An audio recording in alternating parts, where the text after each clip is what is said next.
So I guess I've been doing this for like 10 years, but I've always had these private clubs and lounges and all this type of things to, for older people to come to. You know, I started out with 40 plus, then I went to 50 plus, and I do a lot of senior events.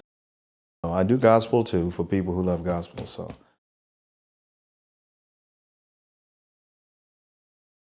I left college, and once I left college, I didn't want to work for anybody, to be totally honest with you.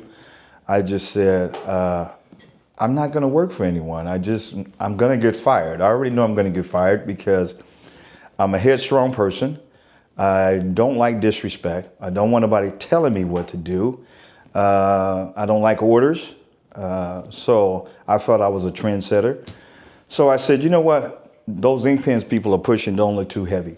I think I can do that. So I'm going to get started in something that I want to do for me instead of helping other people make their money and building up corporations and only get paid minimum wage. You know, that didn't sound like a great idea for me, you know, especially coming out of UC Davis. So I decided to do after hours. I mean, I had money. It was an investment type of a thing. And to me, it was easy business, easy money, because wasn't nobody really opening up after 2 a.m. So I said, I'm going to make that my thing. I'm going to open from 2 to 4, and I'm going to make more money than the people that's been open all day long, because I have no competition whatsoever. Everybody from every club is going to come see me from 2 to 4, and I'm going to make thousands. And I did. Oakland, California. It was better than now. I can tell you that. It was way better than now. Back then, everybody just had love for one another, and they not just talked about it, but they showed it. They showed the love. You could hear the love, you could see the love, you could feel the love. I don't trust a whole lot of things these days. So we're way off track from where we used to be, and to be honest with you, it seems like some of these professional people that NAACP and all the people that do all the community services that bring the community back together, I'm not so sure they know what the hell they're doing anymore, because their marching orders are being given from a different standpoint. You know, it's not always for the people, of the people, by the people anymore. It's for whomever pays me what you want me to say and how you want me to say it. So we're being bought off, sold out, and bamboozled by some people that look just like us. Okay, we're moving from this after hour thing to these shows now. Okay, some of the most memorable shows that I've done, I would say with my man Mark Wood and Lakeside was one of the most memorable shows I've done at the Marriott Hotel. And he had Maxine Jones on there also as well. She's from In Vogue. That was a very, very great show, you know. And we've dealt with quite a few people, you know, and if I can just talk about my most upcoming show, that I know you were gonna get there, David. I know you was gonna get there. You was taking me baby steps, step by step. But I'm 69 years old now, so my memory is not as good as it used to be. I guess older people who are listening to me, you can identify with what I'm saying. You know, some people take pills to try to remember. I need to get some too. But my upcoming show is going to be at Freight and Salvage Theater, February the 4th. It's a pre-Valentine's Day show, and we're dealing with Keith Washington and the Delphonics. And we have Mr. Chuck Lounge is going to be on the show. Mr. J. Red is on the show. Lee Time Soul is on the show. And Lee Time Soul sings Luther Vandross. And Classic Man is on the show, and he sings Marvin Gaye. So we got some wonderful, it's called Men at Work, because it's Valentine's Day, and what does Valentine's Day should be about? Men should be about at their business, handling their business with their women. So men should be at work. So it's Men at Work pre-Valentine's Day show with Keith Washington, Delphonics, and the other 4 people I mentioned, Chuck Lowndes, J. Red, Lee Time Soul, and Classic Man. We're going to have a nice time, and I hope everybody tells somebody, because we need to keep this thing going. Old school, we have to keep it alive, and we have to keep it alive for a lot of reasons, because we love it, number one, and also number two, these young people coming up that's doing anything, any kind of way they want to do, they need some role models, and they need some different type of music to reflect upon sometimes. Our old school music, I feel it has respect in it, because we don't have the degrading words that's in it. We're not knocking women down to bitches and hoes, and the hoe got to get my money and all this type of thing.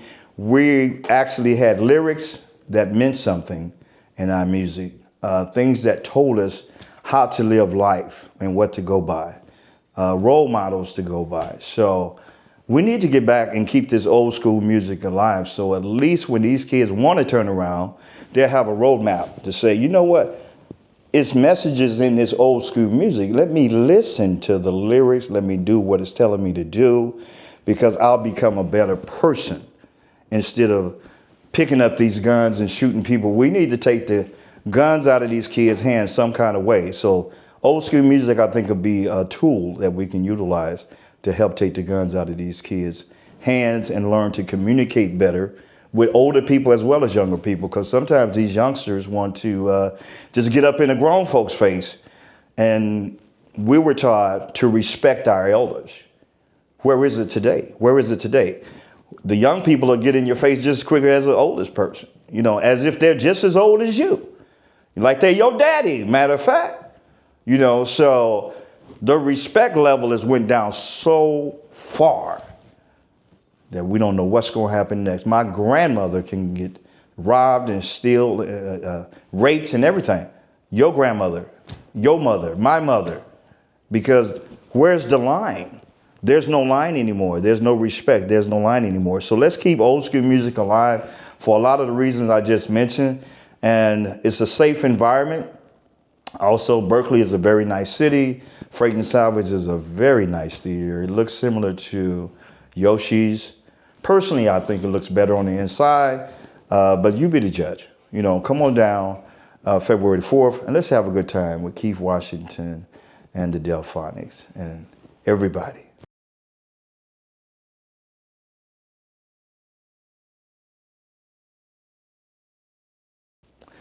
I think all of us promoters have those moments where because we're perfectionists and we want to bring out the best quality and put out the best product.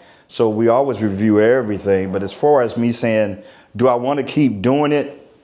Not yet. I haven't reached that, because I'm already determined to do it. So that would be kind of backtracking myself to say, do I want to keep doing it? Do I like everything that goes on? Hell no, I do not.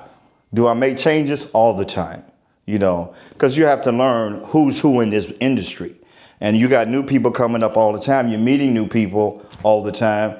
And just by meeting people, I try to be in tune with their spirit, but I don't know what type of individual I'm dealing with until we get further on in this thing. And then I say, you know what? I can't deal with that person anymore, because I'm trying to go in a certain direction. And if they're zigging and zagging, I can't waste my time with that. I'm 69, like I stated earlier. I ain't got a whole lot of time left, so I don't need no pretenders. I need some people that really want to be about their business, and I don't mind helping anybody who's really trying to be about their business. If you're not trying to be about your business and you're not serious, please don't contact me. Please do not contact me, because you're going to waste my time, and you're definitely going to waste your time, because I'm not spending a dime on you. You know, that's just the way it is. I'd rather be a straight shooter than to BS people, because it doesn't benefit you and it doesn't benefit me. And people need honesty these days. They meet so many people that's got angles and trying to work a twist and trying to bust a wrong kind of move. We need to be honest with people, you know, because that's a lost art, you know, and I'm trying to do my best to do what I can do. I can't do everybody's part, but I can only do my part. So you might not like me, some people, because I know I got haters out there, and I'm not denying that I have haters. I think anybody that's doing anything worthwhile has some haters. Matter of fact, if you don't have any haters, you probably need to look and see if you're doing something right, you know, because you might be doing a whole lot of things wrong, and haters don't feel that they need to waste their time with you because you're already messing up, you know. So basically, they look for people who are trying to really, really be successful and they want to stall them out because for some sick sort of way, it seems like it make them feel better by not doing the best they could do with their life. So it's kind of a way of blaming you. You're the reason I didn't do well, when you don't even really know half of them, but whatever makes their clock tick, I still got to do what I got to do. I try to be like Bart. If you get in my lane, I'm going to try to run you over because I'm trying to get to where I'm trying to get to, and no excuse is acceptable to me for not getting there. So I got to run you over if you get in front of me. Please don't get in my way, because I don't care about popular demand. They're talking about me, and that's not going to stop me because people talked about Jesus Christ. So who am I that I'm not going to be talked about? If Christ was talked about, you should know to expect that. So I expect it, and I keep going, and I'm not going to stop because I'm doing stuff for myself, for my family, and for the people who want a safe environment, a safe concert to go to. Y'all excuse me for that. But that's what I'm about. I want to help anybody who wants help, but unfortunately, I deal in old school music only. I'm sorry for the rappers and the hip hop people. I don't do that type of sector, but I do know people who can help you, and I will refer you to those people who do that type of work.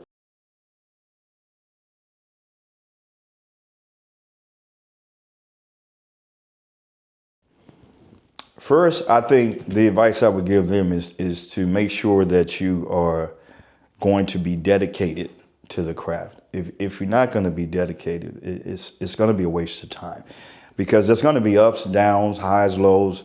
It's not going to be just green grass. You're going to have to go through some stuff, but it's good to meet the right kind of people. So just be determined, have your mind made up, and understand you're going to have to go through some things and to be victorious. And you can win. You can win. You can be successful. You just need a lot of good role models to help you, like Chuck Lounge over here. Chuck Lounge is a good role model. You got quite a few. Niecy Living Single out here is a good role model. Lionel Burns is a good role model. You got a lot of people that can be instrumental in helping you get on your feet. Mikkel London is another one. And Mark Elliott is also another one. There's people out here that will help you. But if you ain't serious, don't waste their time because they're about their business. So that's all I can tell you is just have your mind made up, first of all, and practice your craft. If you're a singer, put in the time in the studio. Don't try to cut corners and get all these sounds to make the sound right when you need to have your voice right. Put the time in the studio, get your voice right so you can do what you need to do. That's big. And I'm going to say God bless each and every one of you that want to go for something because we need more people that look like us also. Everybody needs to be out there handling their business because the way this economy is going, if you can't make your money on your own, you might be in a whole lot of trouble, because people aren't looking to look out for you anymore. Everybody's trying to look out for themselves. They're cutting everything back now. All the big businesses where they used to employ you is cutting people down, laying people off. So if you can sing or if you have a craft for doing anything that makes you some money, I don't mind helping you. You can contact me and I'll give you some helping hand. I can steer you in the right direction. If I don't do it, I know somebody who do it. 510-776-5315. 510-776-5315. www.oldschoolgonewild.com. That's one of my productions company, www.oldschoolgonewild. I also have our RC Entertainment Affairs, and you can catch us at one of them. But go to that website. There's more information for you right there.